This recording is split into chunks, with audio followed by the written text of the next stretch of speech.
Can I take a picture with you? Okay. Then we'll get started.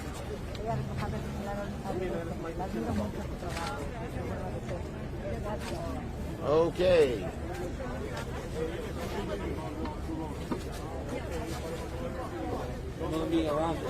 Ready? Yeah, well, it's all a mess. Okay, we're going to hold this up. You should do that now. You want to do that? Okay, this is the number everyone should call.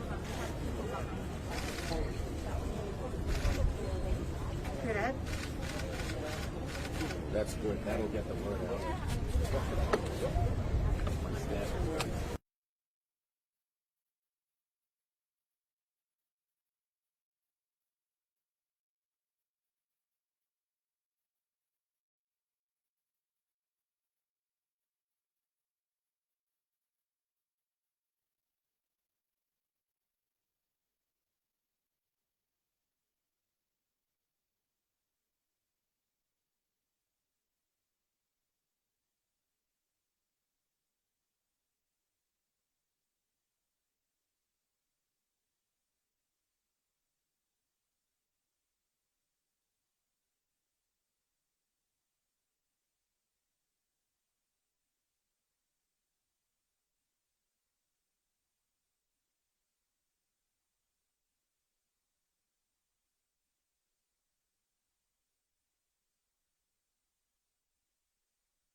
Does not just stay there on the shelf, but gets into people's hands.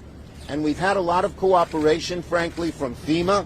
That's why the phone number, which we held up before, hold it up again, I guess, since it's apropos.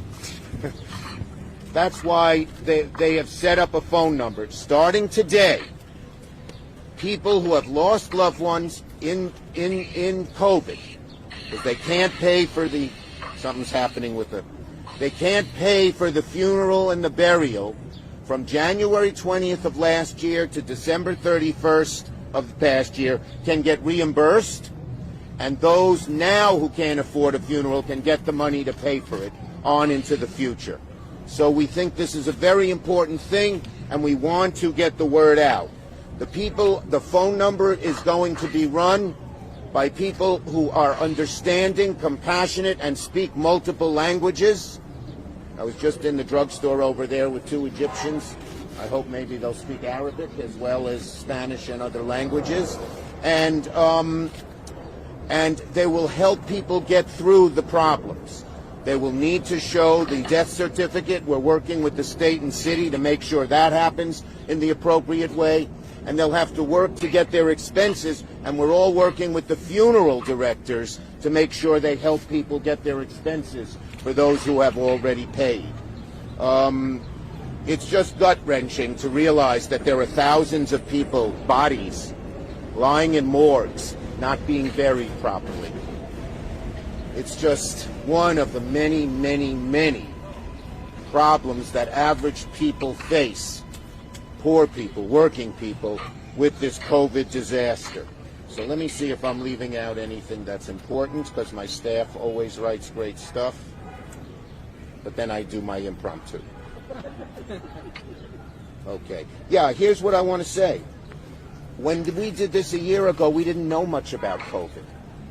We didn't know how it affected people. We didn't know the treatments. We didn't know the cures. And it was like a wilderness. Now we're beginning to understand it, and we're beginning to, with the ARP, to give people the help they need that COVID caused so many problems for them. And now we have to do more on getting much more aid to people in the future with the president's plan, and we're going to build on that and make it better as well. And let's see, anything else, Angelo? Great. So let me call on someone who's done a great job on this and so many other issues, been a wonderful partner to work with. We're on the phone all the time with the FEMA and everybody else, making sure they do this right. Alexandria Ocasio-Cortez, who represents this district. Thank you. Thank you so much, Senator Schumer, and thank you to all of our incredible community leaders and advocates that are here today. This day would not be happening without you all. It is our community leaders on the ground that sounded this early. I remember that first call with Saida, and she said this is going to be something that we're going to have to work on and get rapid response on. And so I'm very excited to say that that today is the day. The hotline is open, and because that hotline is open, you can call into FEMA and you can start this process today. Now, we know here in New York how tough those early days were. We couldn't even get tests here early on. It was something that was for celebrities and the privileged in those very early days. And so we have been, Senator Schumer and I have been working with FEMA. We've been on the phone trying to get as flexible and accommodating circumstances as possible. Right. So here's what families need to know. Your loved one should have COVID on their death certificate, anywhere listed on their death certificate, either as the primary or contributing cause of death. In those early days, though, we know that so many people, we didn't know what was COVID and what wasn't. And so there are several options available here. One is that you can go back to the institution that issued the death certificate, the hospital, the physician, etc., and you can have your death certificate edited in retrospect, knowing what we know now about COVID. So if your loved one's death certificate does not have COVID listed, you can have it put in. And in the future, since September, they've been listing COVID. Mm-hmm. But the problem, as the Congresswoman said, in the early days, they didn't even know what COVID was, so they didn't list it. And we're working to get that correct. Yes, so you can go to your institution and have it edited, or in your conversations with FEMA, we're also in conversations with FEMA to see what added flexibility that we can add there. Lo voy a hacer en español, Sí, okay, bueno, ¿quiere que? Ok, voy a empezar ahora. Gracias, señor. Ok, hoy estamos anunciando un programa de FEMA en que vamos a dar recursos a personas que tienen familia o personas que han fallecido de COVID. Pues si tienes funeral, expensas de un funeral, hasta el enero del 2020, podemos dar a ustedes los recursos que han pagado para un funeral de un miembro de su familia de COVID. Si el persona que ha fallecido fue indocumentado, también podemos dar a ustedes los recursos. Pero el persona que está solicitando la ayuda tiene que ser documentado. Pero no tiene que ser un miembro de la familia directo, pues puede trabajar con ustedes, con su comunidad, a buscar esos recursos. Y a empezar, puedes llamar este número aquí y hay ayuda en español y también en muchos más idiomas. ¿Solamente de Nueva York o también puede ser alguien que falleció en Pensilvania? En el país entero. Empezó aquí en Nueva York porque nuestros líderes de la comunidad han trabajado y llamado el senador y yo a buscar recursos y esta ayuda, pero puede ayudar cualquier persona en los Estados Unidos que han fallecido hasta el enero de 2020. And one other thing, so everyone knows, and maybe you can, the people on the phones are going to help people through this process. Even if you can't remember everything we're saying here, or it's not all on TV, they will help you through the process. They're instructed to be compassionate, kind, understanding, and guide people through it. Do you want to say that?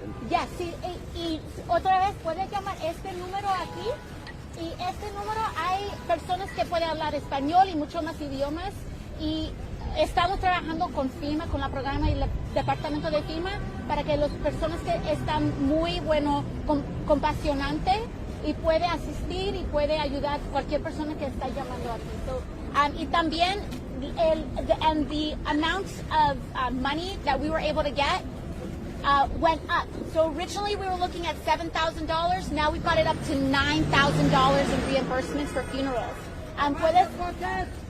Puedes buscar hasta $9,000 en recursos y bueno reimbursement. Gracias. Reimbursita.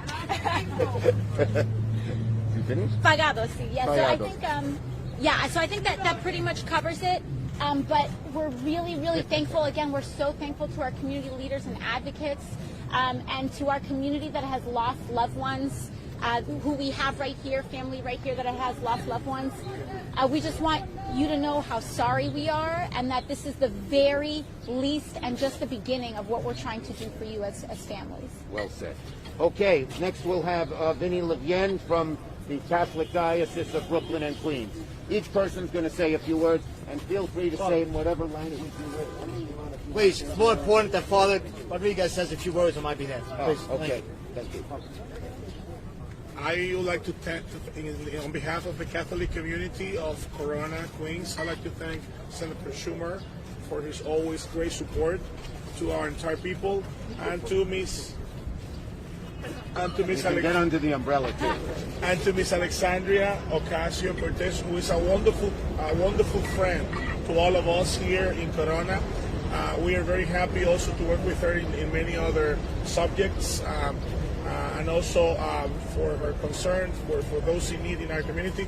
And we, as a church in this neighborhood, we had over 100 deaths in our community, in our parish. So we are going to take advantage of this great initiative, and I would like to say thank you to both of you on behalf of the families of the victims, and please keep working with us, and we are going to be with you for any other future initiatives that might help our people. Thank you so much. God bless Our Lady you. of Sorrows has been a leader in helping the undocumented and getting a path to citizenship, which we've worked on. So we thank you for that. Thank you so much. Thank you. Okay, next we have Reverend Pickett, Gilbert Pickett of Mount Horeb Baptist, and the moderator of the Eastern Baptist Association. Thank you so much. We say good morning to our senator and our congresswoman. We are so honored and proud to have them not only work on behalf of this community, but this country. Let's give them a hand for doing an outstanding job. Thank you so much for seeing that this FEMA-funded assistance has come to pass to help individuals to have the assurance for those who did not have any insurance in terms of dealing with the expenses of life after death. especially after the death of loved ones. And so I am here to encourage the Black, brown, and the faith community to please take advantage of this. And again, we commend both of you for the job well done and making sure that this funding has come to pass. Thank you so much. Thank you, Pastor, and thanks for the great job you do at Mount Horeb. Thank you. Next, we have Imam Yusuf Ramadan of Masjid Nuradin. And if you want to say a few words in Arabic so people understand, that's good. Assalamu alaikum. Bismillah ar-Rahman ar-Rahim. That is, with God's name, the merciful benefactor, the merciful redeemer. We want to wish you Assalamu alaikum and Ramadan Mubarak. Yes. It will be starting soon, in a couple of days. We'd like to thank Senator Schumer and Congressperson Cortez for coming here to this particular community, which is traditionally underserved and has been hard hit, very hard hit by COVID. I was struck myself at the height of the pandemic seeing the long lines up and down Northern Boulevard to get food. Our sister Saida was providing at Elmcor, and I mean just lines and lines, blocks and blocks on Astoria Boulevard. So we were also inspired to start giving out food at the masjid there, which is a historic masjid purchased by Malcolm X. And we're very grateful that this program is in effect because this is where Elmhurst Hospital is. Yep. And we know, and our brother here at Our Lady of Sorrows Church lost 100 people. So this program is so needed. And my own family, my wife lost her older sister to COVID. So we're very grateful for this program, and we're going to make sure that we get it down, get the information to the grassroots people so they can take advantage of it. Thank you, Imam. Thank you so much. Next, we have someone who's a great leader in New York of so many different groups of faith that help the needy and help people who need